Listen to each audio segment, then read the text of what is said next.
Welcome to Silverstone for the fifth race of the 2015 International GTOpen. This is the third of 7 stops around some of Europe's finest circuits, which will make up the 2015 season. We've been to Paul Ricard and Estoril, but Silverstone is a chance for the supercars to stretch their legs. Well, it's a very warm welcome from myself, Ben Evans, to a somewhat blustery Silverstone. Nonetheless, the sun is peeking through and we are in for a great race. And in pole position is the Teo Martin Motorsport McLaren of Alvaro Parent and Miguel Ramos, which lines up in pole position. Parent, the 2005 British Formula 3 champion, knows the Silverstone Grand Prix circuit very, very well. Second on the grid is Alessandro Balzan in the Villorba Course Ferrari. Disappointed retirees last time out in Estoril, but Balzan and Bonucci should not be discounted. Third on the grid, great to see Alvaro Barber going well in the ART Lamborghini. And Barber, who was very rapid in Estoril, but unfortunately had 1 or 2 rotations, will be hoping for a clean race today. Well, in thrilling form in Estoril, of course, was the race 1 winners, Raffaele Maria and Ezequiel Perez Compenac, and it is the former Formula 3000 racer, Maria, who lines up to start the race. Fifth on the grid is the Podium Motorsport car of Emilio Lopez and Mateus Russo, victorious in race 2 in Estoril. It's the XTC 2000 racer, Russo, who starts. The home favourites, Balfe Motorsport, Sean Balfe and Phil Keane, and it is the former Spanish GT champion, Sean Balfe, who'll be taking the start. The second time we've seen that car this season. Championship leading AF Course Ferrari, passing Lathoras and Michele Rugolo, lining up a little bit lower down the grid than they perhaps would have wanted to. This then is how they line up in full ahead of this 70-minute race. Parent and Balzan, what a strong front row. And the same for row 2, 2 ex-single-seater stars in the form of Barber and Maria, both of whom at the very top of their game. Mateus Russo and Sean Balfe could well figure as this race unfolds. And then onto row 4, passing Lathoras and Mads Rasmussen. Again, watch for the Lathoras Rugolo car coming through the order. The new Radical RXC of James Abbott and Shahi Nouri could figure strongly, and Rafael Unzurazaga makes a very welcome return to the International GTOpen in the second of the Radicals. So away goes the pace car as the car's about to set off on their green flag lap. If you've never seen an International GTOpen before, to explain what we've got to look forward to, it's a 70-minute race. There is a pit window that opens once we get 28 minutes into proceedings, and they've all got to make a mandatory pit stop. And the way that performance is balanced out in this championship is that the drivers on the podium from the preceding races get additional time added to their pit handicaps, which adds an additional element of strategy. So it is the Teo Martin Motorsport McLaren of Alvaro Parent and Miguel Ramos on pole position. They come into today's race second in the championship standings, just a point behind Rugolo and Lathoras, but yet to win a race so far this year. But today could well be the day. Alongside them on the front row of the grid is the extremely rapid Villorba Course Ferrari in the hands of the former Grand Am GT champion, Alessandro Balzan. Balzan has been saying that he really enjoys this Silverstone circuit, enjoys the high-speed challenges.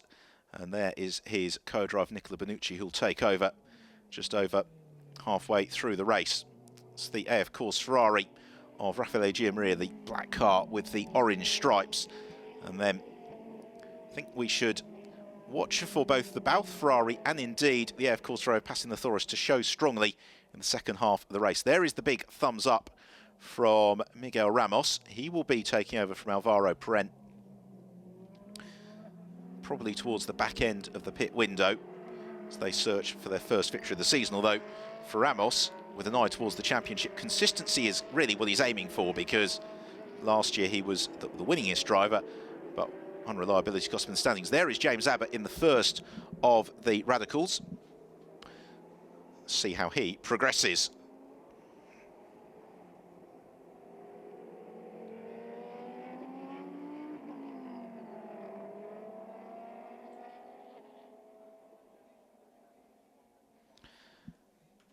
So we're coming to the end of the formation lap ahead of the 5th race of the International GT Open season, and what a first couple of rows we have got. We've got the McLaren of Alvaro Parente, then the Villorba Course Ferrari of Alessandro Balzan, the ART Lamborghini of Alvaro Barber, and the AF Course Ferrari of Raffaele Giammaria. Well, Alvaro Barber knows the Silverstone Grand Prix circuit well from his days in Formula Renault 3.5 litre competition, and he is getting to grips and really helping to develop that Lamborghini, which is steadily moving towards the front of the field. So if he can keep the spins to a minimum, which he just got caught out a little bit as he settles the aerodynamic setup of that car in Estoril, then he could well feature as the race begins to unfold. So they head through Brooklands and into Luffield. Rolling starter course, the silver Vodafone McLaren of Parente, the black Villorba Course Ferrari Balzan, the black and silver Lamborghini of Alvaro Barber, and then the black and orange Ferrari of Raffaele Giammaria. They are going to be arguably the cars to watch as the fifth race of the International GT Open season about to get underway as they rumble through Woodcote now. And as they come through the right-hander, it will be eyes to the gantry, waiting for the signal to change. Then we'll be going racing at Silverstone. The red lights are on. Out they go, and the race gets underway as Alvaro Parente sprints into the early advantage through Copse Corner. It's Balzan second, Barber third, Giammaria is fourth from Matthias Russo.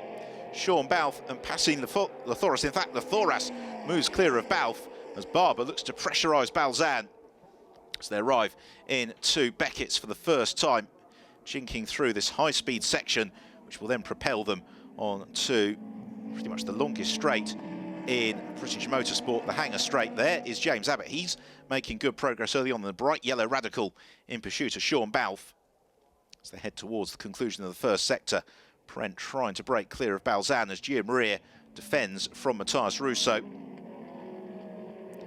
Turner's got past Thoras, tucked up behind him. So for Alvaro Parente, the key is going to be to try and get that Teo Martin Motorsport McLaren as far clear as he can in the early stages. For Thoras and Balfe, it's all about staying in touch. There is Mads Rasmussen. He has got Miguel Sardina just behind him in the sporty new Mercedes, and then Claudio Sadanovic in touch with that group. As Parente leads out of farm on the brakes into Village. Already easing away from Balzan, Barber and Giammaria. We've got Russo, Thoras and Balfe busy doing battle. There is Sean Balfe, who always has a large contingent of friends and family tuning into the International GT Open races to cheer Sean on. He's in the thick of the action early on as he looks to stay in touch with Thoras, whilst at the same time easing away. You'd suggest a little bit from James Abbott as they head down the Wellington Straight, get on the brakes for the left-hander at Brooklands, and then around the never-ending right of Luffield that will conclude the first lap of this 70-minute timed race.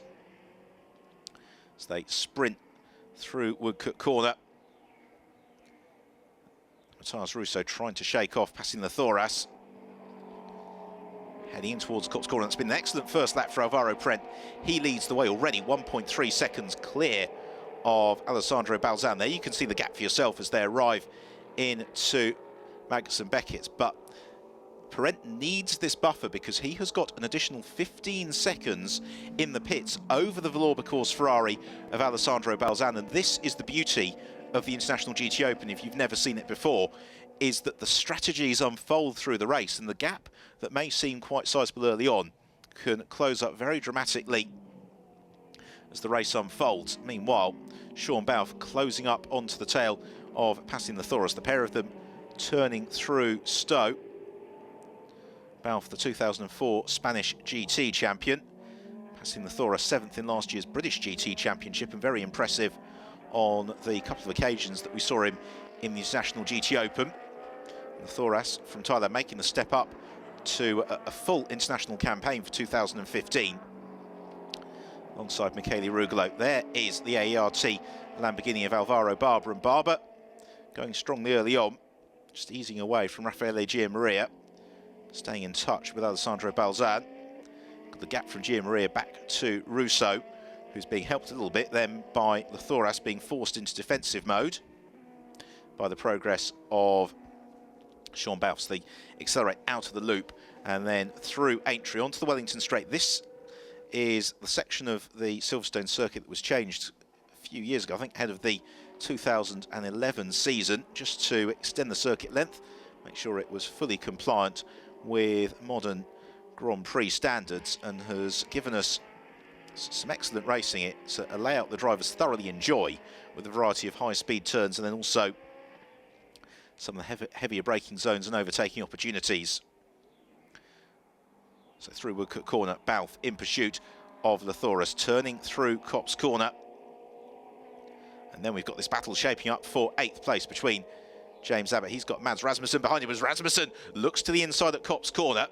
Silverstone, though, is a circuit that James Abbott knows very well from his time in the British Formula Ford Championship, but also racing Radical cars in the various Radical Championships.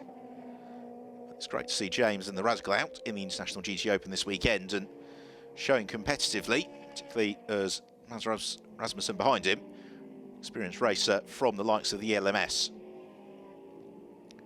So we're on lap 3 of the race as turning through Stowe. It's the battle between Lathoras and Balfe. That is for 6th and 7th position, but watch for those cars flying up the order in the second half of the race, because passing Lathoras has got Michele Rugolo waiting for him in the pit box. For Sean Balfe, it is the very, very impressive Phil Keane. So head past the Formula 1 pit lane here at Silverstone on towards the rapid right-hander Abbey, and Lathoras just beginning to ask of the aerodynamic downforce on his AF Course Ferrari. He's clearly feeling a little bit flustered with Sean Balfe behind him. You can see maybe pushing a little bit harder than he perhaps want to in these early stages passing Lathoras. They all run, of course, on a control compound Michelin tyre. There's a slight correction from Balfe coming out of the loop. Meanwhile, here is a look at Parent at work. Lovely shot into the cockpit there. And that is pure driving technique for Alvaro Parent. Just a single turn of the wheel to the left and then the right. His heart will be hammering, but he's making it look so smooth, so straightforward as Claudio Sadanovic accelerates along the Wellington Straight. He's in pursuit of Miguel Sardina in their battle for 10th and 11th position. That's not been such a good lap for Sadanovic. I'm just wondering if Claudio's possibly had a little bit of a moment somewhere. He was quite slow through the middle sector. Meanwhile, the fight for 3rd is coming together, because Alvaro Barber, having eased away from Raffaele Giammaria a couple of laps ago, is now being harried once more by the AF Course Ferrari. Great to see Raffaele Giammaria back in the International GTOpen. He raced with considerable success a couple of seasons ago, was a regular race winner, and has moved across the AF Course Ferrari team. Is partnering the very impressive young Argentinian driver Ezequiel Perez Companec. The pair of them still very emphatically in the title fight 4 races into the year. So Giammaria gets on the brakes down through the gears, turning through Vale, and then the never-ending right-hander at Club. And he's now right onto terms with Alvaro Barber, and Barber may well lose 3rd place here. He defends the inside line as they head on towards Abbey, as Giammaria suddenly turns up the heat. But he can't force the move at Abbey, likewise through Farm. That takes something pretty spectacular, but he might be able to squeeze past the Lamborghini on the brakes into Village. Alvaro Barber thought the same thing, and therefore moved across to just cover the inside of the road. Again through the loop, Giammaria can't quite prise the door open. Listening to the Lamborghini singing, absolutely wonderful sound as Giammaria flashes his headlights at Alvaro Barber. Barber, though, of course, far too experienced to fall for that sort of thing, the 2010 International GTOpen champion. Picks up the throttle in the Lamborghini out of Luffield and then through Woodcote. This is the end of lap 4, and this fight for 3rd place is just beginning to allow Balzan and Parent to ease away. Alvaro Parent's advantage over Alessandro Balzan, fractionally under 3 seconds, and then Balzan's advantage over Barber, fractionally over 3 seconds. But of course, what could well happen here if Barber and Gianmaria start fighting between themselves is it brings Matthias Russo, the Argentinian driver in the Vapouro Ferrari, into the mix. There is Russo in 5th, lurking with intent. Let's head on to the hangar straight. And Matthias Russo, last time around, was 2nd faster than Alvaro Barber.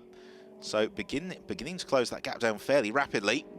As Barber just wiggles on the brakes into stone. Again through the first sector, Matthias Russo 0.3 of a second quicker than the cars that he's chasing down. His deficit at the start of the lap was 1.5 seconds. It would appear to be a lot less than that now as they turn through Vale. Gianmaria just seesaws at the wheel, getting the car hooked up for the right-hand element at club, and nonetheless runs wide as a result. On towards Abbey, the Ferrari beautifully grounded, but then the Lamborghini, it's such an aggressive looking car, holds that advantage. There you can see the rate of capture from Matthias Russo and Raffaele Gianmaria. We're coming to the conclusion of the 2nd sector on the lap momentarily. And that will give us a sense of just how much more ground Russo has made, closing up on the fight for 3rd place over the course of this 5th lap of the race. And in fact, Russo has lost ground compared to the cars in front. Maybe that was a little bit of a moment. Maybe it was just the fact that Alvaro Barber's pace has been somewhat spurred on. So around Luffield, the leading group of cars. We've got also the team manager for Raffaele Gianmaria. Timing screen tells us summoned to race control. And we saw him taking a pretty significant liberty with track limits. Moments ago at club. Now here is what I was referring to. Yes, you can just see in the cockpit a little bit of seesawing at the wheel from Gianmaria. Slight correction maybe as he ran over the curb. So we're just over 10 minutes in here at Silverstone. It is Alvaro Parent who leads the way. He is almost 3 seconds clear of Alessandro Balzan. In 3rd place is Alvaro Barber. 4th, Raffaele Gianmaria. 5th, Matthias Russo. 6th is Passing Lathora. 7th, Sean Balfe. 8th, Mads Rasmussen. 9th is James Abbott. And in 10th, we have got Miguel Sardina. So there is Matthias Russo. He's raced with great success in Europe in various sports and GT cars, but has developed a very successful career as well in Argentina in the hugely popular TC 2000 series there. As again, Gianmaria closes back onto the tail of Alvaro Barber. Barber didn't quite hit the apex, did he, through Vale? And that suddenly brings Gianmaria back into the game as Raffaele Gianmaria looks to close up onto the tail of the Lamborghini Gallardo of Alvaro Barber. But Barber, ultra committed through Abbey and Farm, opens up the gap. And you could just get a sense there as Barber came through Farm. He was right on that limit of adhesion just before the aerodynamic grip cried enough. Beautifully judged performance this so far from Alvaro Barber. And of course, when we hit the pit window in 16 minutes time or so, when we've got 42 minutes left on the clock, he has got no additional time in the pit. So if the ART team can get the car serviced within 70 seconds, then Barber could potentially get the jump on some of the cars he's dicing with. Of course, then it would be Anton Neblitsky at the wheel heading into the 2nd half of the race. So through Woodcote we come, and this concludes the 6th lap of the race. Parent still leads and has had a very good lap in relation to Alessandro Balzan. Balzan, though, breaking clear of this fight for 3rd, which hasn't quite become a 3-way scrap yet. Matthias Russo only really able to close up when Barber and Gianmaria slow themselves down. But at the same time has been able to ease away from passing the Thoros, and the Thoros in turn has just shaken off Sean Balfe. Well, if you are watching and want to get in touch with us here at the International GTOpen, if you use social media, then Twitter's probably the way to do so. Hashtag GTOpen is the best way to get in touch with us here at the GTOpen, and we'd love to hear from you, your thoughts about how this race is going to be unfolding over the next hour or so, because Parent needs to get that buffer at the front of the field, not least over Alessandro Balzan. But when we head into the 2nd half of the race, well, Alvaro Parent will hand over to Miguel Ramos, and Ramos, very quick performer, a little bit quicker than Nicola Bonucci, who will take over from Alessandro Balzan. So that is going to be a dynamic worth watching for. So it's Prent who leads from Balzan and Barber.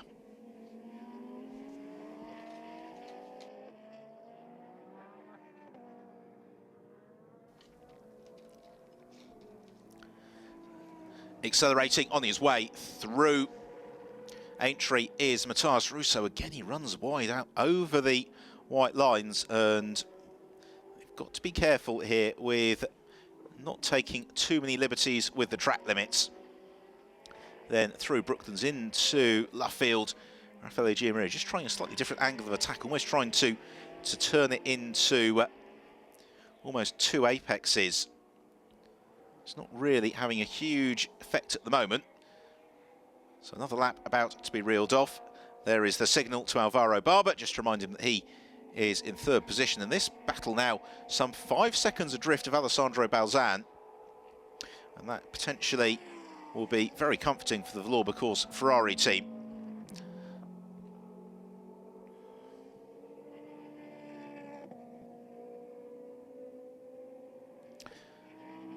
So we continue to stay with the fight for third position at Silverstone, the 5th round of the International GTOpen for 2015. Alvaro Prent remains our race leader from Alessandro Balzan, but then we've got Alvaro Barber, Raffaele Giammaria and Matthias Russo, all in the hunt for third. They've been able to build out a nice 6-second or so advantage over passing Nathoras in 6th position. Much consultation of timing screens is underway. This group of cars all circulating in the mid 2 minute 2 second bracket. That's versus a high 2 minutes 1 second that we're seeing for Alvaro Prent and a low minute 2 minutes 2 seconds for Alessandro Balzan. And that's been pretty consistent in terms of lap times throughout the course of the race, as Giammaria just wiggles and squirms on the brakes as he arrives into Village, then flicking through the loop, and Giammaria is closed right up onto Alvaro Barber. Whether or not Barber had a slight moment, I don't know, but Giammaria suddenly in a position to apply the pressure as they come down the Wellington Straight. And this is the first time that Raffaele Giammaria has really looked as if he might be in a position to overhaul the Lamborghini. Alvaro Barber therefore moves across, takes the early apex into Brooklands. Just has to balance the Lamborghini Gallardo on the brakes as they head around Luffield. And then picking up the throttle, coming in towards Woodcote now. There's Alvaro Barber in third, though, still from Giammaria. But as the pair of them battle, suddenly Matthias Russo joins the fray. And that was a poor lap from Barber, a 2 minutes 3.2, playing a 2 minutes 2.8 for Raffaele Giammaria, and a 2 minutes 2.5 for Matthias Russo. And we're still 10 minutes or so away from the pit window opening. And therefore, they're going to have to sort this out on track amongst themselves as they head through, just wiggling on the curbs a little bit. Here is a look, though, at our second place car. Alessandro Balzan into the Vale. Just inch perfect stuff from Balzan again. You can just see it looks so smooth in the cockpit. And that's the advantage that Alessandro has been able to open up over Alvaro Barber. And Barber has had a good first sector relative to that of Raffaele Giammaria, who is suddenly sliding into the clutches of Matthias Russo. And now we have got the news that the team manager for Alvaro Barber and Matthias Russo have both been summoned to race control. Already Raffaele Giammaria's team manager is in race control. So either they've got a fantastic selection of snacks they want to offer up to the team managers, or possibly something has been spotted with relation to all three cars' behaviour on track. That means they need a bit of a conversation. The only thing I can think it is possibly track limits throughout the course of the race. Certainly we've seen, I think, and again, all four wheels for all three cars over the white line. And that, I suspect, is what's causing the concern. It's slightly highlighted because this is very close to tussle, and therefore we're spending a lot of time focusing on it. Whether or not other cars in the race are doing the same, we don't know. Certainly these three cars have all caught the attention of race control. Look, the Lamborghini Gallardo perfectly poised as the front splitter bounces to within a millimetre or so of the track surface. Alvaro Barber fixed in concentration. And he's had a good lap here because that was a 2 minutes 2.6 for Alvaro Barber, a 2 minutes 2.9 for Raffaele Gianmaria, and therefore the gap just extends slightly between the pair of them. As Gianmaria looks to get the power down, coming out of Chapel Curve onto the hanger straight.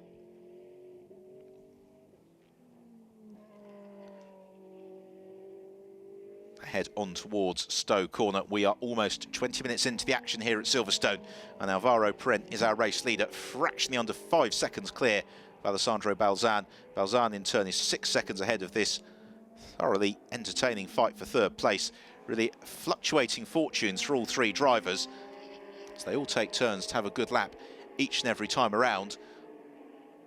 On this lap so far, it has been Matthias Russo who's flying. Here is Miguel Sardina in the Sport and new Mercedes.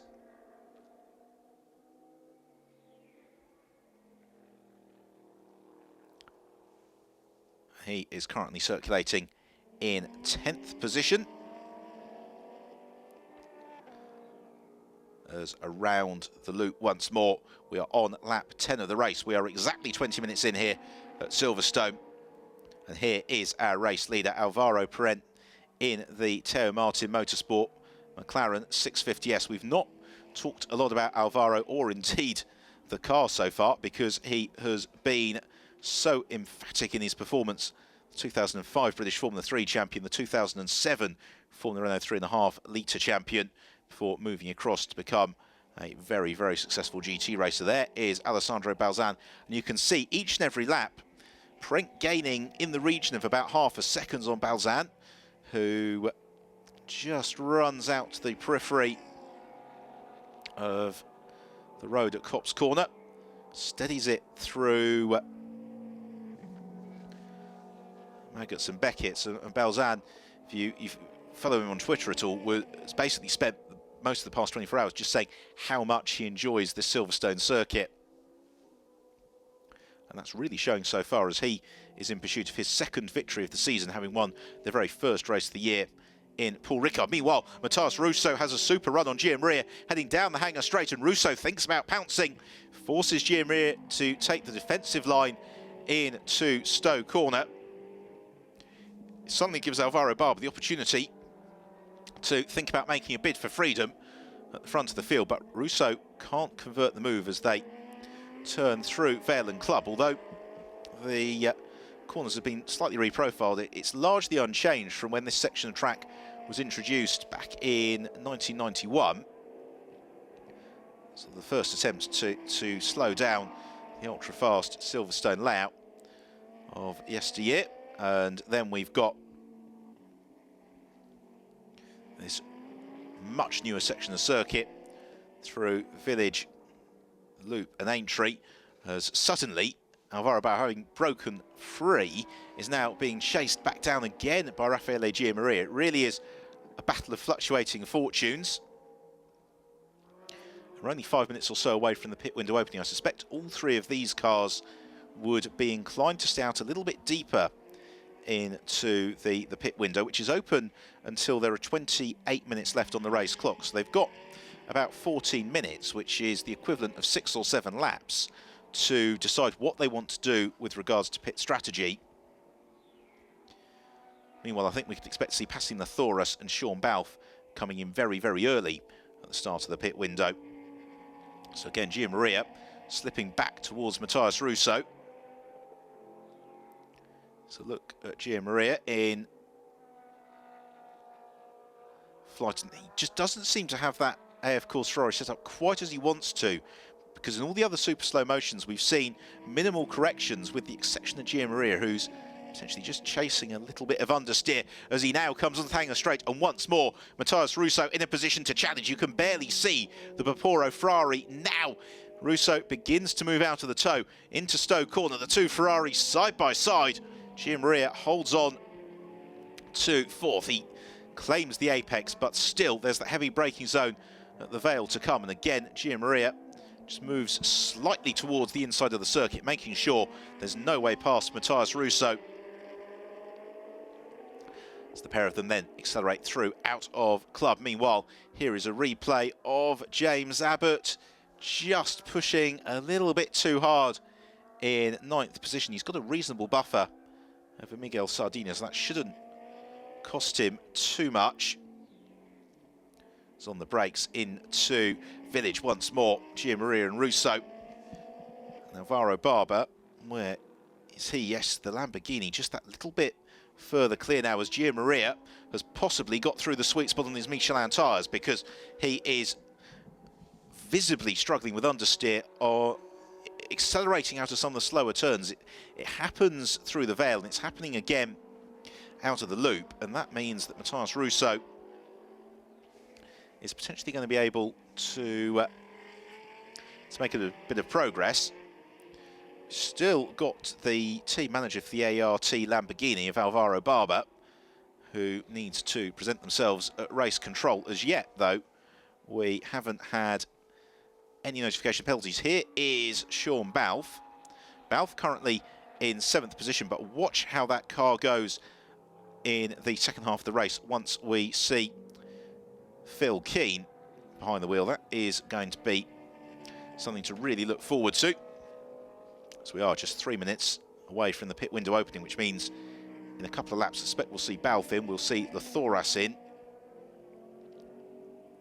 It's down the hanger straight. This time around, Matthias Russo not quite close enough to Gianmaria. The camera angle foreshortens it a little bit, but Russo, although he comes for a little bit of a look, he's not close enough to challenge. So the two Ferraris separated by about 3 car lengths as they exit Stowe Corner. Well, there's always that story about Ayrton Senna and Stowe Corner back in his Lotus days, that Senna was determined that he could take Stowe Corner flat, went out in the test day, took it flat, spun it, went back to the team, said, I had a spin, but I think it was me, tried again at Stowe, spun it once more, and only at that point did Senna decide that the Stowe Corner couldn't be taken flat out. That was when the corner was a little bit more open in its exit. Certainly not a flat turn now, but it's still very high-speed approach. So we're on at lap 13. Alvaro Parent remains our race leader from Balzan. 6.2 seconds is that gap. Then Alvaro Barber a further 6 seconds back, and he is now a couple of seconds clear of the Gianmaria and Russo fight. Gianmaria has had a pretty solid tour of the circuit on this occasion. He's just been able to shake off Matthias Russo for the moment. Now, what has Russo got left in the tank in terms of coming back at Raffaele Gianmaria? The pair of them heading out of Luffield into Woodcote.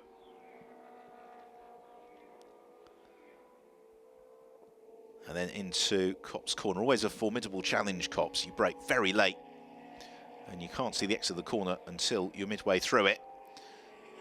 Well, this is a really strong showing as well from the ART Lamborghini of Alvaro Barber. The car has been steadily getting more and more competitive as the season has unfolded, and barring a disaster, you would suspect that Barber and Neblitsky are good candidates to be on the podium this afternoon, as they're shortly going to be in amongst the traffic. The first car they'll be catching is Rafael Unzurazaga. There is Miguel Ramos, who is poised and ready to take over from our race leader, Alvaro Parent. But I would be very surprised if Alvaro didn't stay out until pretty deep into the driver change window, although he is getting into a little bit of the traffic. That's Claudio Sadanovic, who is just up ahead of him on the road.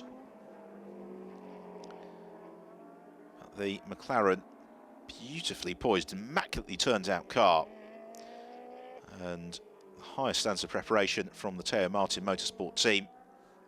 Yet to win, of course, this season. Today might be their day, but when the pit stops have shaken themselves out because of the time handicaps, it means that actually Nicola Benucci will emerge from the pits with a 9-second advantage over Miguel Ramos. So although Parent leads and has led since the start of the race, in terms of the strategy, it's still in favour of the Vallorba course Ferrari at the moment. So the driver change window is now open here at Silverstone. This is when the race would potentially begin to get turned on its head. Are we going to see anybody heading into the pits on the schedule? Yes, Claudio Sadanovic has ducked into the pit lane. That will be to hand over to Ilya Melnikov. Sadanovic not having one of his better days, unfortunately. The German driver absolutely adores his racing. Just from what we've seen him, he didn't seem to have the car to his liking. As Perent heads in to lap 15. Leading the way now, 6.5 seconds from Alessandro Balzan. Meanwhile, not sure Rafael Unzarazaga saw that he was being lapped and then rejoining in the path of Raffaele Giammaria. Fortunately, all without anything more than slightly elevated blood pressure. As we suspected, here is Michele Rugolo taking over from passing Lathoris. Now this is when this car could potentially start flying. Rugolo has been one of the star performers in the International GTOpen for the past few years, but alongside Lathoris, it's a genuine title contending car. It's got a fair amount of work to do because at the point at which Lathoris ducked into the pits, the car was the best part of 25 seconds off the lead of the race, and they have got additional 15 seconds in the pits as well because of their success in preceding races. So it's a pretty stern exam question for Michele Rugolo. For Alessandro Balzan, however, because the Valois Course Ferrari retired in Estoril, they've just got that minimum 70 seconds in the pits, and Balzan, I suspect, will go for another 10 minutes or so before handing over to Nicola Benucci. Benucci, who has been getting quicker and quicker with each and every race so far this season, could be in a position to really challenge for the win. Meanwhile, James Abbott is going to hand over to the Swiss driver Shahin Nouri. Nouri, who is one of the less experienced drivers in the field, but very impressive, having come into racing immediately moving to the front of radical European and UK championships. Could be one to watch for. There is Ilya Melnikov out on track in the wheel of the Ferrari 458. Melnikov, who finished 9th in last year's Porsche Carrera Cup in Italy, has also raced in ELMS competition. So James Abbott out of the car. Also, the change is underway as Manuel da Costa takes over in the Sport Anew. Mercedes, right, here is the race leader, Alvaro Perent, and Perent has had another very solid lap. He is the only driver who has really dipped beneath the 2-minute 2-second bracket on a consistent basis. As we return to the fight for third, it remains equally frenetic, and you can see Matthias Russo beginning to run out of patience, particularly as Raffaele Giammaria is now back onto terms with Alvaro Barber. Another attempt to climb up into third position. And this is as close as these three cars have really been at any point in proceedings. And Giammaria, we know that when he needs to take the gloves off and get scrapping, he can. Meanwhile, here is the change for the Balfe Motorsport Ferrari. Phil Keane takes over from Sean Balfe, and that should be a treat to see Phil in full flight. And that car pitting in just behind the AF Course Ferrari of Michele Rugolo, but with only 5 seconds of pit handicap time, as Giammaria starts to apply the pressure to Alvaro Barber at the loop. And that's the one weakness of the Lamborghini Gallardo, is its traction accelerating out of slow corners. Again, the three of them heading down the Wellington Straight. Giammaria moves to the inside, partly to challenge Barber, partly also to make sure that Matthias Russo doesn't look to poach fourth place from him. The corner marker at Brooklands becomes a casualty as Barber sends it flying. And Alvaro Barber elects that enough is enough. He ducks into the pit lane in the AART Lamborghini. That will be to hand over to another ex-Formula Renault 3.5 litre racer in the form of Anton Neblitsky. It now releases the two Ferraris of Giammaria and Russo to show their pace. And again, both of these cars have got additional pit handicap time as a result of their success in preceding races, whereas Barber and Neblitsky don't. So once this has all worked through, Anton Neblitsky should be fed out with about 10 to 12 seconds worth of advantage over the two cars that Alvaro Barber was battling with. So a new set of Michelins go on the Lamborghini. as Matthias Russo again turns up the heat on the barbecue flamed livery car of Raffaele Gianmaria. Gianmaria picks up the throttle coming out of Stowe, accelerating on to the braking zone at Vale. Russo showing himself large in Gianmaria's mirrors. That gap down by a tenth of a second last time through, as we are just a minute away from half race distance. Alvaro Parent remains our race leader, as he has done throughout. His advantage over Alessandro Balzan steadily growing. Then this fight for third place now some 10 seconds back from Balzan. When the strategies begin to unfold, this will be absolutely fascinating, because we've got Phil Keane and Michele Rugolo. They have taken over their cars early and will be flying. We've got Anton Neblitsky, who's still getting to grips with GT racing, but he's a quick driver and will potentially be played out in a very nice position. The same going for Nicola Benucci, at the point at which Alessandro Balzan peels into the pits. As now at exactly half race distance, Alvaro Parent, our race leader, is in to hand over to Miguel Ramos. Will this be a maiden victory for the Teo Martin Motorsport McLaren? Parent gets out, Ramos gets in. New tyres all around for the McLaren. Ramos gets strapped in by Parent, as flashing through Copse Corner, then moving up the order effectively to promote this fight to second and third place now for Gianmaria and Russo by dint of that pit stop. Now, one of the key questions is going to be actually where Ramos feeds out in relation to Anton Neblitsky, as down the hanger straight, Gianmaria and Balzan accelerate, and or rather Gianmaria and Russo accelerate, and that last time around was, now that they were released from following the Lamborghini, they've both posted their personal best laps of the race so far into the low 2-minute 2-second bracket, 2 minutes 2.3 apiece. But the bad news is that compares to Michele Rugolo on his outlap of a 2 minutes 1.760. So this is the stage of the race where they're all racing cars they can't really see, but even though both Gianmaria and Russo have upped their pace, they're still a little bit slower, possibly, than the cars that are going to be coming into play as we head towards the checkered flag.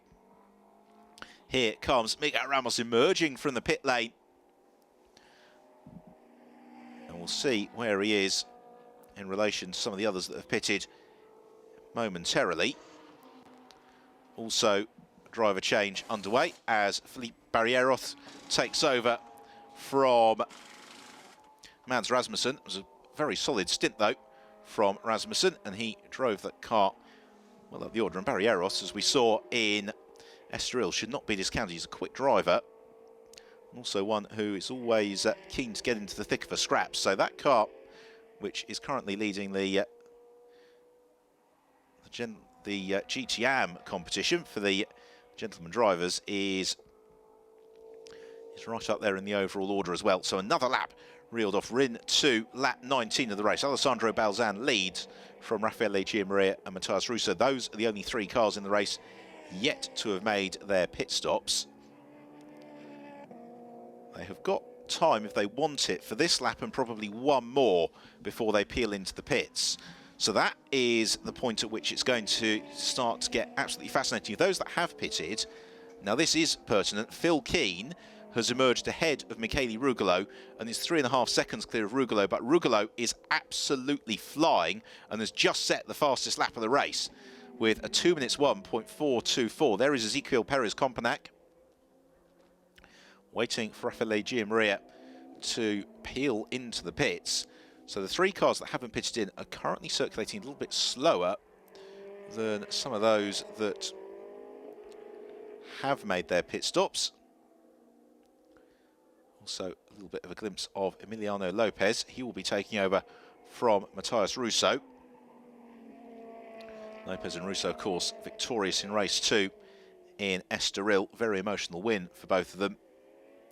They were helped a little bit by a well-timed safety car, at least from their perspective, which closed some of the gaps down, but nonetheless, then very much did the business on track to make sure they were unable to re-establish a buffer wasn't to be headed. So are we going to see any of the leading trio into the pits on this occasion? I'd imagine that Balzan is probably going to go on for one more lap. So the pit window, just to remind you, closes when we've got 28 minutes left on the clock, so they do have time, if they want it, for another lap. Certainly Gianmaria showing no signs to head to the pits, but in now comes Matthias Russo. So Russo is in to hand over to Emiliano Lopez. Alessandro Balzan and Raffaele Gianmaria continue on their way. So the Vapouro Ferrari rolls along pit lane confirmation. As you can see that they have got an additional 15 seconds that they earned in Estoril by winning second race. So to a halt, Matthias Russo almost out of the car before it comes to a stop. Jumping in is Emiliano Lopez.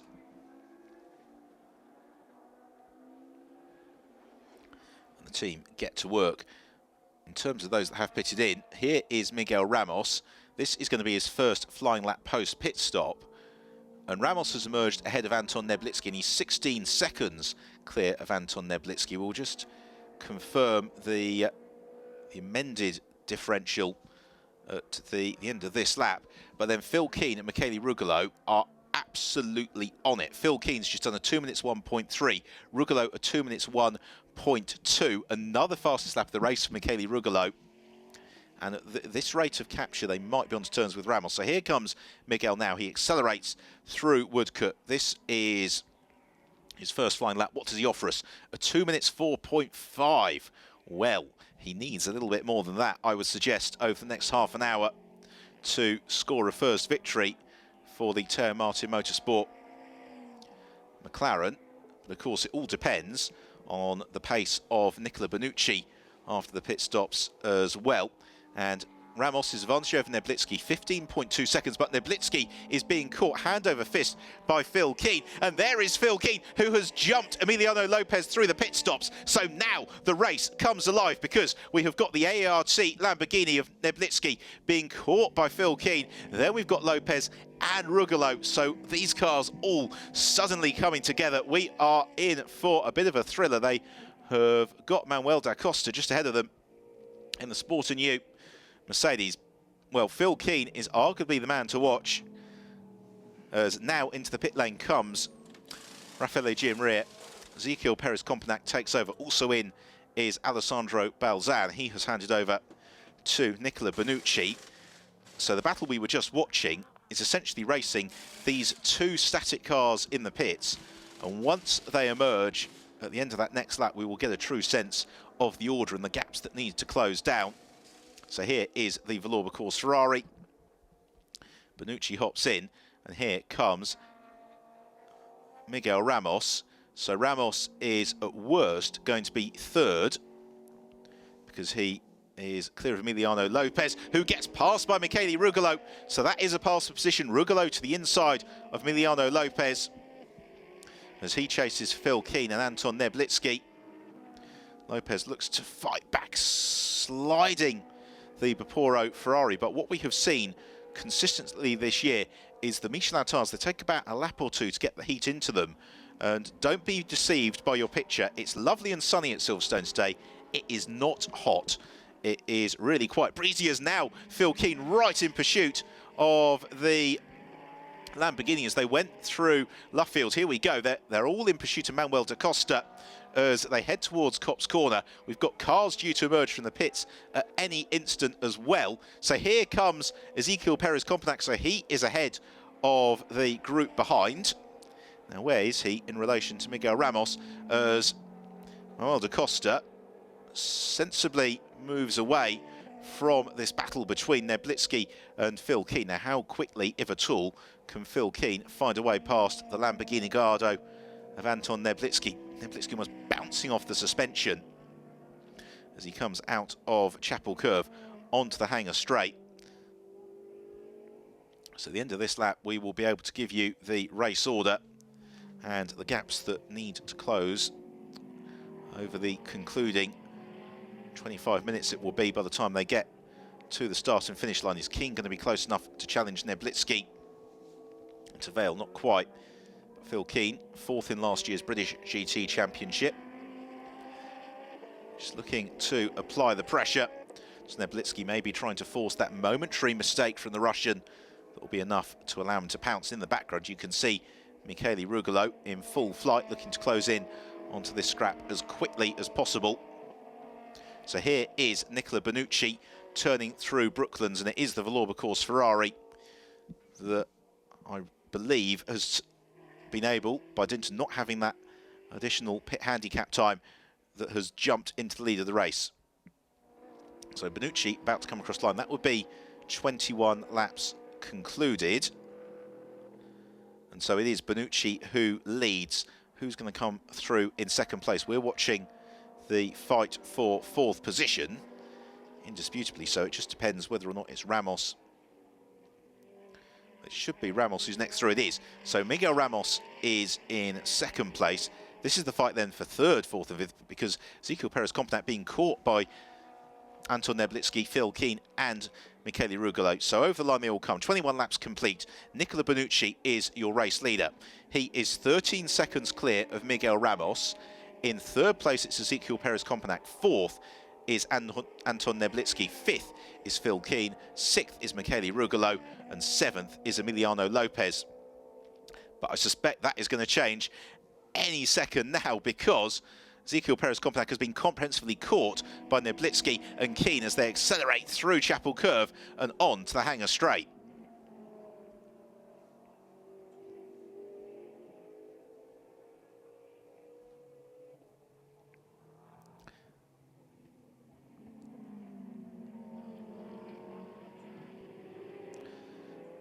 Through Stowe they come, no change in the order, but it all closes up. We've got four cars jostling for third position, and once they are able to get a little bit of clear air in the shape of Rugolo and Keane, I suspect they could possibly close in on the cars in front of them as well. We have got just 24 minutes and change left on the clock here, the fifth race of the GT Open season, coming to you from a sunny, if blustery Silverstone. Now Anton Neblitsky looks to line up the move, and Ezequiel Perez-Compagnie into Village, thinks better of it, brakes a little bit more deeply than he would have wanted to. That might give Phil Keane the opportunity to ask a couple of questions of the Lamborghini driver, and also Michele Rugolo, the chance to potentially sneak a couple of places as well. The cars thunder down the Wellington Straight. The Lamborghini and Ferrari engines sing as they sprint towards Brooklands, and Keane pressurised by Rugolo. This is what you want to see, supercars doing battle wheel to wheel. Meanwhile, at the front of the field, Nicola Bonucci did a 2 minutes 5.1 versus a 2 minutes 3.7 for Miguel Ramos. So that gap has come down substantially. Now, what sort of pace are we seeing from this group of cars behind Ezequiel Perez-Compagnie? That's a 2 minutes 5 for all of them, and it's going to give Bonucci and Ramos the freedom possibly to fight for the win between themselves, because this fight is 16 seconds back, which is chase downable just about for Rugolo and Keane if they can get ahead of the cars in front of them. As now Phil Keane thinks about applying the pressure through Beckett. And again, Neblitsky just on the suspension stopper. Out of Chapel Curve onto the Hangar Straight. So once more we head in towards Stowe Corner, and the challenge is for position.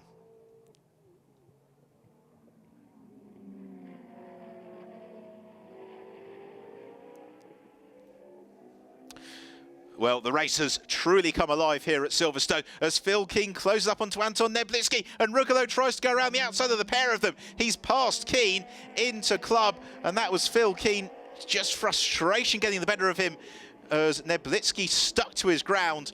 It is Nicola Bonucci who leads. He is just shy of 11 seconds clear of Miguel Ramos, and this is the fight for third place, currently headed by Ezequiel Perez-Compagnie. Then it is the ART Lamborghini of Anton Neblitsky, the AF Course Ferrari of Michele Rugolo, and the Balth Motorsport Ferrari in the hands of Phil Keane. We have still got plenty of time left on the clock here in Silverstone, and therefore everything could change. Here's another look at it then. Neblitsky defending from Keane, who committed to the inside line at Vale, was blocked out by Neblitsky. It left a gaping hole for Michele Rugolo that the Italian driver was only too happy to fill. Look at it from the other angle. Again, great close and clean driving. Meanwhile, at the front of the field, now this is interesting, Miguel Ramos was exactly a second quicker than Nicola Bonucci last time around. The gap between the pair of them is 10 seconds, but there's time for 10 laps in this race, and therefore we could be in for a grandstand finale. Meanwhile, Rugolo and Keane still thwarted by the performance of the Lamborghini Gallardo. And now that Ezequiel Perez Compagnac has got into his stride, he's just beginning to ease away from Neblitsky as well. As Phil King gets right underneath the rear spoiler of Michele Rugolo. Here is a quick look at our race leader, Nicola Bonucci, at work at the head of the field in pursuit of his second victory of the campaign, the Vallorba Course team, who've had so much success in recent years in the International GTOpen. Out of Stowe corner, and Neblitsky not under immediate pressure from Rugolo, and the strategy of trying to force an error from the Russian clearly isn't working just at the moment, because Neblitsky doing a very fine job of sticking to the racing line, and the pace of this battle is such that it's allowing the leading duo of Bonucci and Ramos to break clear. And I think really, unless Michele Rugolo and Phil Keane can find a way past Neblitsky in the next lap or so, then this is going to be pretty much settled as the fight for third. But that was the first time the Lamborghini driver just missed his braking point into Village. It takes Rugolo to look to the outside at the loop. Phil Keane potentially seeing a gap to the inside, thinks better of it. For the moment, possibly content just to allow Michele Rugolo to apply the pressure to Anton Neblitsky, see if he can create a hole that is big enough for the two Ferraris to sneak past. Rugolo looks to the inside at Brooklands. Phil Keane also goes to cover the inside line. The pace of this battle is now about a second a lap slower than that of Ezequiel Perez Compagnac, as a gap almost opened up at Luffield. And Anton Neblitsky very quick to close it. Brilliant racing, as now Phil Keane comes back onto terms with Michele Rugolo. The fight for third, fourth, fifth and sixth flashes through into the 25th lap of the race. At the front of the field, Miguel Ramos again substantially quicker than Nicola Bonucci on that 24th tour. Tune of about 7/10 of a second. It's not quite the rate of capture that Ramos needs to be assured of the victory, as Phil Keane makes a big mistake through Beckett. You could see the car was starting to wash out. He gathers it up.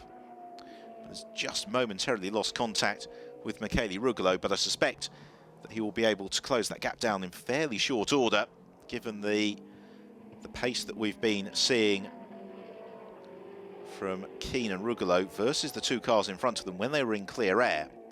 That shows the challenges of overtaking, which is that the two Ferraris at the back of the queue a couple of seconds a lap quicker than the cars in front of them, but getting that couple of seconds a lap to play into something that they can really take advantage of, proving to be very tricky. So 18 minutes remain at Silverstone. Still, we focus, as we have done really throughout the entirety of the race, on the fight for third, because it might have slightly different cast list in the second half of the race. It is still an intriguing battle, as again Neblitsky just hugs the inside line at the loop. He's going to make this as difficult as possible for Michele Rugolo, and why not? Because this would be Neblitsky's best result of the year. So they rocket down the Wellington Straight again. As Neblitsky driving increasingly defensively, though, he's just beginning to consistently compromise his line into some of the slower corners, but that doesn't really matter, because as long as he gets the exit speed as he wants from Luffield, from Copse, from Stowe, and from the loop as well, it makes life incredibly hard for Rugolo and Keane behind. You can see that Ezequiel Perez Compagnac just easing clear. Meanwhile, at the front of the field, it's a very to and fro battle, just to update you, because last time around Nicola Bonucci did a 2 minutes 4.7 versus a 2 minutes 3.1 from Miguel Ramos. So that gap is down to just 8.2 seconds. And here is Ramos really pushing. And there is just the possibility that Ramos may catch Bonucci between now and the checkered flag. Because Ramos lapping consistently now in the low 2-minute 3-second bracket. Bonucci's lap times beginning to wobble all over the place. Michele Rugolo getting thoroughly sick of the sight of the tail end of the Lamborghini Gallardo of Anton Neblitsky. At the same time, Rugolo's not yet been able to fashion any sort of real challenge to the Lamborghini, which slithers out wide once more, accelerating onward towards Abbey. And Ezequiel Perez-Compagnac, despite all this, he's built a little bit of a buffer, but you'd hardly describe it as running away from the battle for fourth position. As into the loop, and again Rugolo looking for that outside line, trying to then get the switch back to the inside, but the Lamborghini has got such excellent acceleration. The Ferrari might be a little bit quicker at the end of the straight and a little bit more balanced through the quick corners and certainly under braking. But when it comes to exit speed, the Gallardo very impressive, and Anton Neblitsky doing exactly what he needs to do to drive to that car's strengths. Rugolo now getting frustrated, just kicking up the dirt through Brooklands. You can see that Michele Rugolo is now having visions of a trip to the podium disappearing. He knows he needs to clear the Lamborghini. He knows he needs to do it as quickly as possible. And he's looking at every single opportunity now.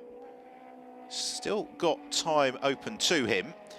At the front of the field, though, we have got the gap closing down ever more. 2 minutes 4.5 for Bonucci, 2 minutes 2.8 for Miguel Ramos. So it's 6.6 seconds between the race leaders. So that chase well and truly alive. 14.5 minutes remain as Phil Keane shows himself to Michele Rugolo. Rugolo right up behind the Lamborghini again. And Anton Neblitsky doing a really fine job of driving to the Gallardo strengths. Now Rugolo suddenly forced into defensive mode from Phil Keane, who has decided that Rugolo has had several laps to try and challenge the Lamborghini. It's possibly his turn to see if he can prize himself past. So the order for you, it is Bonucci who leads, 6.6 seconds clear of Miguel Ramos. In third place, it's Ezequiel Perez-Compagnac. Fourth is the Lamborghini Gallardo of Anton Neblitsky. Fifth is Michele Rugolo. Sixth is Phil Keane, who's just had a little bit of a trip off-road at the back of your picture. Seventh is Emiliano Lopez. Eighth, Felipe Barrieroth. Ninth, Ilya Melnikov. And in 10th place, Manuel da Costa. And it is Barrieroth who is our leader, I should add, in the Gentleman Drivers GTAM trophy. So across the line, there is Bonucci, who does a 2 minutes 4.0. It's a 2 minutes 3.1 from Ramos. 5.7 seconds, the gap between the pair of them. And now the chase is well and truly on. So we've really got two battles to intrigue us. We've got this fight for fourth place, which is now really a two-hander. Phil Keane has dropped quite some way back after that off-track excursion. So now Neblitsky and Rugolo, they're also moving adrift of Ezequiel Perez-Compagnac. So all of that is beginning to just open itself up a little bit.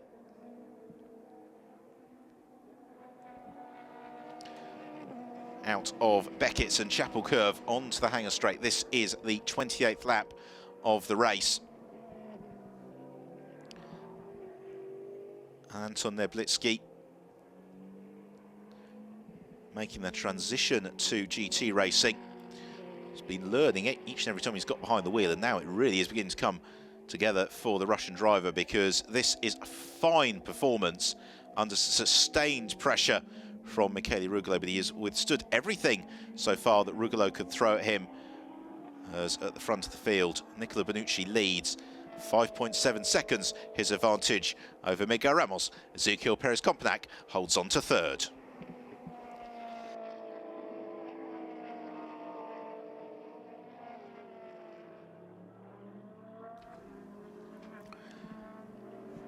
Well, Michele Rugolo digging deep into his bag of tricks, but at the moment, very little he can do about Anton Neblitsky. Ahead of him as they accelerate their way onto the Wellington Straight. Now Rugolo gets a good run. Maybe the camera angle shortens it a little bit, but you could see how hard Rugolo was trying. He's right up and he goes to the move. He launches to the inside, but Neblitsky covers the move just in time. Really fine defensive driving from Anton Neblitsky, and that was an attempt that was several laps in the making from Michele Rugolo, and it didn't quite pay off for him. So the pair of them propelling around Woodcote Corner once more. I suspect it is going to be the fight for fourth and only fourth, because Ezequiel Perez-Compenac has upped his pace somewhat. He's now almost 3 seconds clear. Here is another look at it. Down the Wellington Straight. Rugolo leaves it to the last minute, but he couldn't draw alongside Neblitsky before Neblitsky moved across and covered the line. I should also say that we have got just now 4.6 seconds between Nicola Bonucci ahead of the field and Miguel Ramos hunting him down. So very soon we're going to have the battle at the front of the race being joined. And this is the way that it often unfolds with the different strategies as Rugolo closes right onto the tail of Anton Neblitsky through Stowe Corner. Neblitsky has to cover very early into the Vale. It means Rugolo goes to the outside and finally makes the move stick. Around the outside of Anton Neblitsky he goes and up into fourth position. It has been several laps of frustration for Michele Rugolo, but finally he finds a way around the Lamborghini.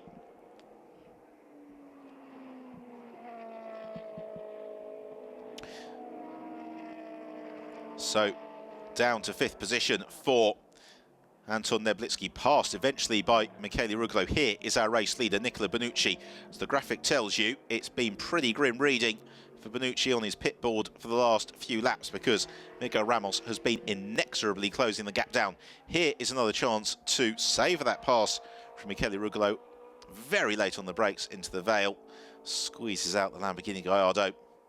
Now can Rugolo close up onto the tail of Ezequiel Perez-Compenac. The gap, meanwhile, between Bonucci and Miguel Ramos is down to just 2.7 seconds. Will this be the first victory of the season for the Teo Martin Motorsport McLaren? They have got a little bit of lappery in the form of Rafael Unzarazaga to overhaul. Unzarazaga, though, I think should be aware that Ramos is there, but it might just momentarily thwart the progress of the McLaren. Alvaro Prent and the Teo Martin Motorsport team will be much more relieved as they see this picture of the McLaren easing clear of the Radical down the Hangar Straight. And what has that cost Ramos? In fact, through the first sector he was 4/10 quicker than Nicola Bonucci, notwithstanding that lappery, which gives you an indication of just how well things are going at the moment for Ramos. But we had this in the first race of the year at Paul Ricard for Bonucci. He was being reeled in incredibly rapidly late on by Alvaro Prem, but it didn't really fluster him in any way, shape or form. And of course, it's the old adage in motorsport. It's quite one thing to catch the car in front. It's another entirely for you to overtake it. Speaking of overtaking, Phil Keane thinking about doing a Michele Rugolo to Anton Neblitsky. Neblitsky in fifth position, though still sticking to his ground. Rugolo, though, having an impressive start lap. He has got the exam question of about 3 seconds on Ezequiel Perez-Compenac to try and overhaul in 8 minutes or thereabouts. So fights for first and second, third and fourth, fifth and sixth, all far from resolved. As Phil Keane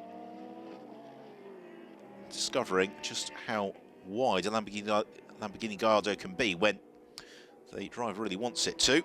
King kicks up the dust again, coming out of the loop along the Wellington Straight. The heat haze shimmers off the supercars as they jump on the brakes down through the gears into the left-hander at Brooklands.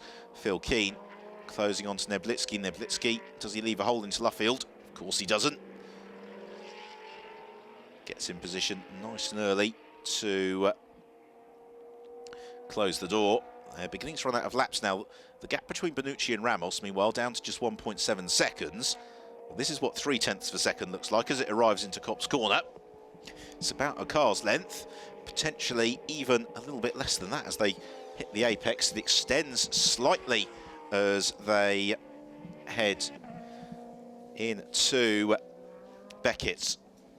So we have got 6.5 minutes remaining. Nicola Bonucci leads, 1.7 seconds his advantage over Miguel Ramos. And here it is then, as Bonucci can see the McLaren getting larger with each and every turn in his rear view mirrors. Miguel Ramos has just been steadily closing that gap down. The Villorba Course team will be, I suspect, trying to keep communication to Bonucci to the absolute minimum. That said,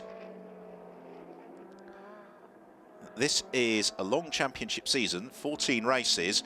Ramos doesn't want to unduly risk the car doing a do-or-die manoeuvre for the Costa Championship points on Nicola Bonucci. So Bonucci will do what he can to keep it as wide as possible. Through the first sector of the lap, Ramos was 0.4 of a second faster than Bonucci.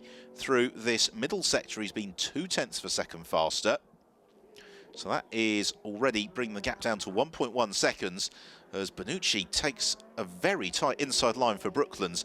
That will have cost him a tenth or two in relation to Miguel Ramos. Ramos takes a big bite of curb as he arrives into Luffield, then just begins to extend his right foot onto the throttle as the McLaren sprints through. This is the conclusion of lap 31. 3 laps remain here at Silverstone in the 5th round of the International GTOpen. And it is down to just 0.6 of a second between Miguel Ramos and Nicola Bonucci. Will it be a second win of the season for the Villorba Course team? Will it be a first win of the year for the Teo Martin Motorsport squad? Well, it's potentially beginning to look like the latter, because now Ramos is right onto the tail of the Ferrari. But can Bonucci get the power down through Chapel Curve onto the hangar straight? Because if he can do that, it will be difficult for the McLaren to power past. And Bonucci knows that Ramos is there. He needs to move across, surely, to cover the inside line. He doesn't do it. Miguel Ramos looks the inside and darts through, takes the lead of the race. Bonucci trying to swoop back around the outside, but he didn't cover the inside line, and that in the end was reasonably straightforward for Miguel Ramos. He takes the advantage and will now hope to just build a couple of seconds worth of a buffer over Bonucci. Well, that is going to be very pleasing for Miguel Ramos. He won 7 races in last year's International GTOpen, but various mechanical maladies eventually saw him finishing second in the standings. He knows about the key of consistency, but he also thoroughly enjoys being on the top step of the rostrum. Here's another look at it. Classic Silverstone manoeuvre out of the slipstream along the hangar straight to the inside at Stowe. And by the time Bonucci looked to try and defend and fight back, the Teo Martin Motorsport McLaren was through. Meanwhile, Michele Rugolo has caught Ezequiel Perez-Compagnac. This is the fight for 3rd and 4th position. We thought Rugolo may have had a bit too much of an exam question on his hands, but he has closed down at the rate of 1.5 seconds a lap onto the tail of the sister AF Course Ferrari, and now ducking and weaving is Ezequiel Perez-Compagnac, as Michele Rugolo can see his championship lead disappearing with Ramos and Parent at the head of the field. So every point he can get his hands on will be immensely valuable. The pair of them flash through into the penultimate lap of the race. So Rugolo has got about 6 miles or so to try and find a way past the Argentinian driver, Ezequiel Perez-Compagnac. Perez-Compagnac, last year's Ferrari Challenge Europe champion. Really well adapted to the performance characteristics of the Ferrari 458. They've got Ilya Melnikov as well, who might just be caught and lapped, actually in another of the AF Course Ferraris, between now and the end of the race. That could give the opening to Rugolo, but Perez-Compagnac knows he's coming. You can see Ezequiel Perez-Compagnac right to the inside of the road, giving no space to Rugolo to the inside. Instead, Michele Rugolo thinks about challenging for the outside at Stowe. That won't work. Perez-Compagnac will have as low a corner speed as possible so that Rugolo can't get the power down early enough coming out of Stowe into the Vale. That's exactly what Perez-Compagnac does. Really astute tactical driving in defence from Ezequiel Perez-Compagnac. focusing on the exit speed, not allowing Rugolo to carry superior corner speed, or he can afford not to. So anxious times for AF course. As Perez Compact was on the dirt coming through farm. He somehow gets the car stopped for Village, but Rugolo surely he's going to go through. Indeed he does. And if you cast your mind back 12 months ago when Andrea Montoni had a massive spin from the same moment coming through farm, Perez Compact, though, demoted by Rugolo. And at the back of the picture, you can see Phil Keane as well has moved clear of Anton Neblitsky, so it's all change on the penultimate lap of the race. As Rugolo and the Thoras en route for another podium as they head through Luffield. Ezequiel Perez Compact looking to fight back. We are into the last lap of the race. And have we had a spin for Anton Neblitsky? Suddenly dropped a long way back from Phil Keane. Here's another look at it. There you see, just kicking up the dust. It unsettles the car. Under braking for Village.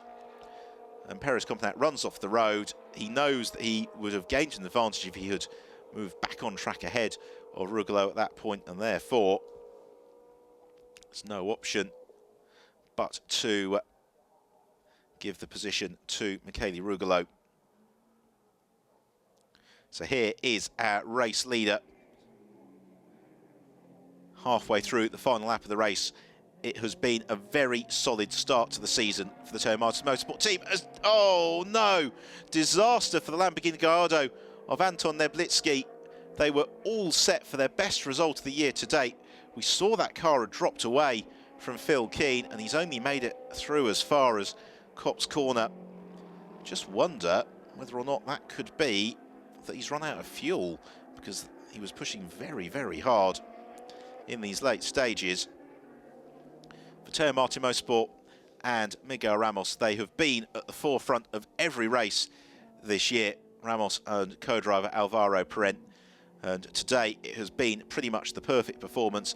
Parent put the car on pole position, broke clear in the early stages, and then Miguel Ramos has been able to overhaul that deficit to Nicola Benucci through the pit handicaps as he turns through Brooklands for the final time.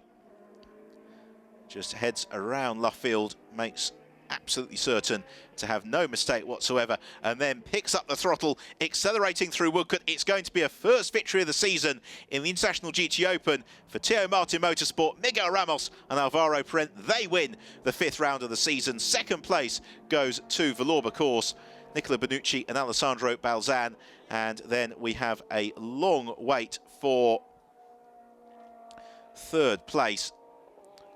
As the teams celebrate on the pit wall. Third goes the way of Michele Rugolo, and passing the Thoras. Fourth, Ezequiel Perez Compact and Raffaele Giamaria.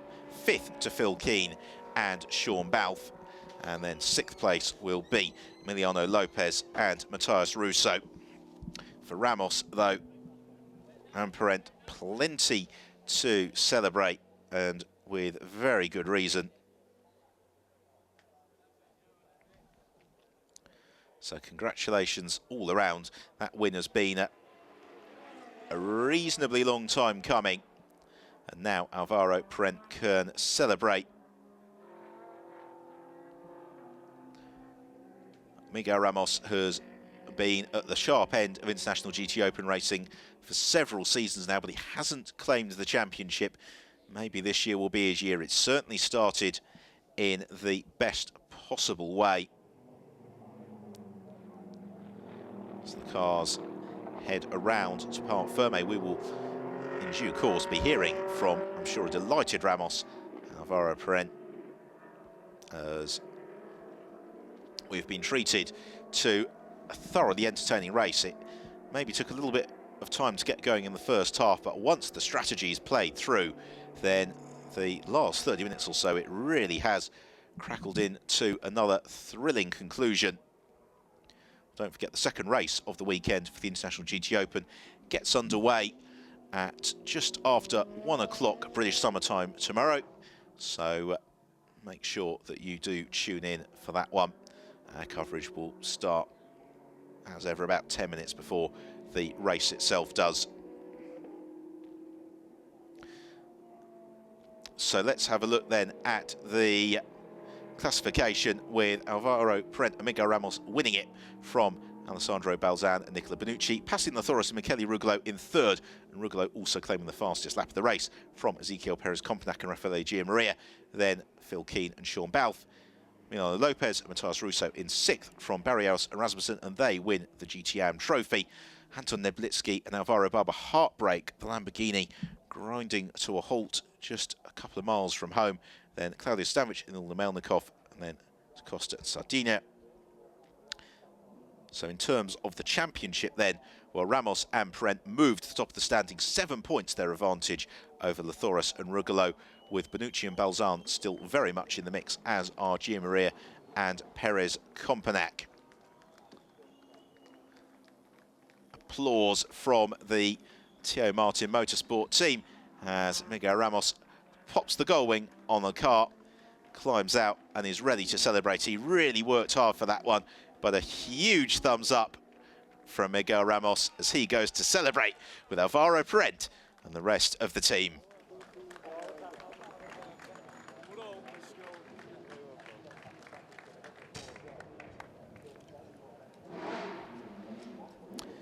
Well, Nicola Benucci gave it his very, very best. He receives the congratulations from Alessandro Balzan because the law would cause Ferrari, but for that mechanical failure in Estoril, could well be at the top of the championship standings, and there are still 9 races to go. A bit of a debrief for Rugolo and the Flores. Great drive from Rugolo to get that car up onto the rostrum. Well, Miguel Ramos thoroughly enjoying his racing this year, seems very relaxed in the Teo Martin Motorsport environment. It really is translating to some spectacular on-track performances. Nicola Benucci just unclips himself from his hands device and helmet. You can see just what hot work it was. The wheel of the Ferraris as Ramos and Parent get to work celebrating. We should, in a couple of moments' time, be hearing from our race winners.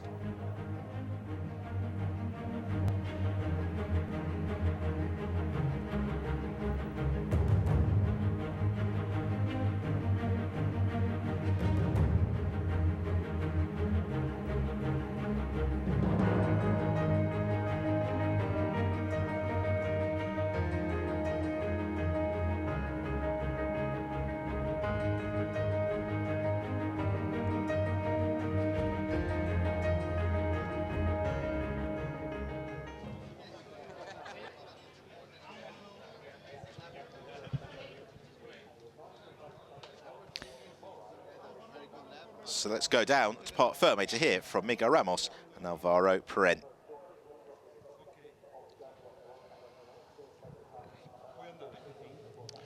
Alvaro Parente, Miguel Ramos, first victory of the year at last. Alvaro, how was the first stint? Oh, it was good. You know, I'm very happy for us all, for Teo, Miguel. We've been leading in Estoril. We could have already had a victory there, and finally we have it here. It doesn't matter, and now it's good. You know, we've been working hard, and first position. Today my stint was good. We had the pace all the time. A little bit of setup changes for tomorrow, but not much because we're looking very good, and just happy for the new team. You know, for Teo Martin, for McLaren GT, for Miguel, and for myself. Miguel, second stint, very strong, and the decisive move a few laps from the end.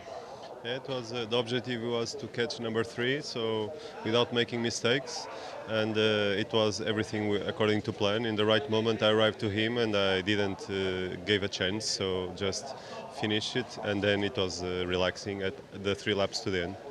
Well done, guys. Parabéns, a podium. So Ramos and Parent head up to the podium.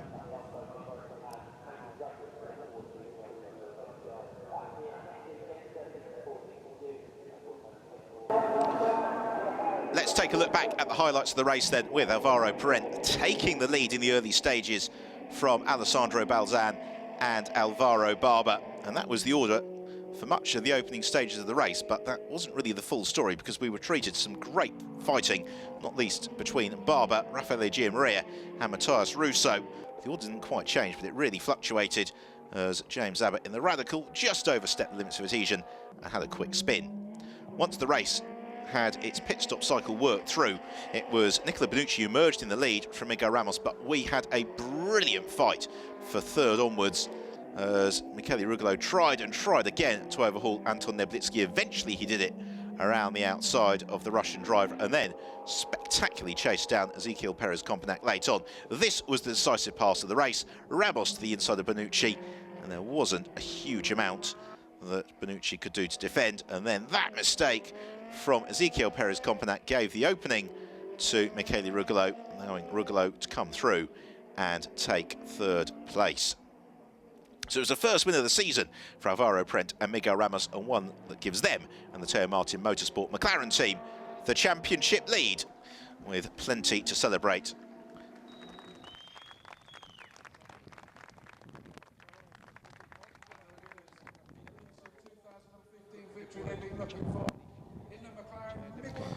So on to the podium in third place for Rugolo and Lathora, second place for Balzan and Benucci, and our race winners, and very popular winners indeed, Miguel Ramos and Alvaro Prent. And great to see the camaraderie amongst the drivers, handshakes all around, and for Teo Martin Motorsport, their first trip to the top step of the International GTOpen rostrum for 2015.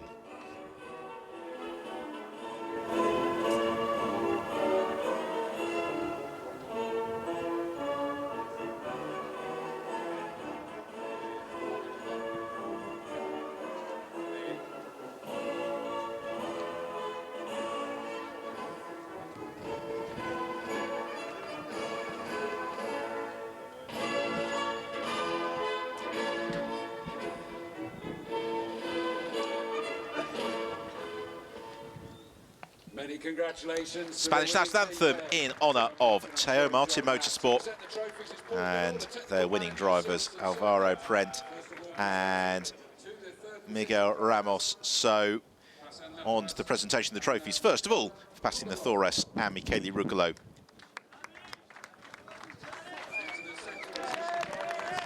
Alessandro Balzan and Nicola Benucci.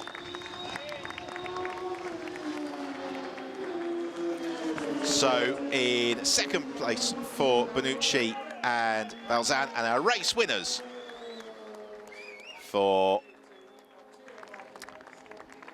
Alvaro Prent and Miguel Ramos, Teo Martin Motorsport, the victorious team. So all smiles on the podium at Silverstone. Don't forget the second race of the weekend, the 6th of the season, gets underway just after 1 o'clock tomorrow. But as the champagne flies on the Silverstone rostrum, it's time for myself, Ben Evans, to say thanks for joining us for a thrilling race at Silverstone. We'll see you again soon as the season continues in the International GT Open.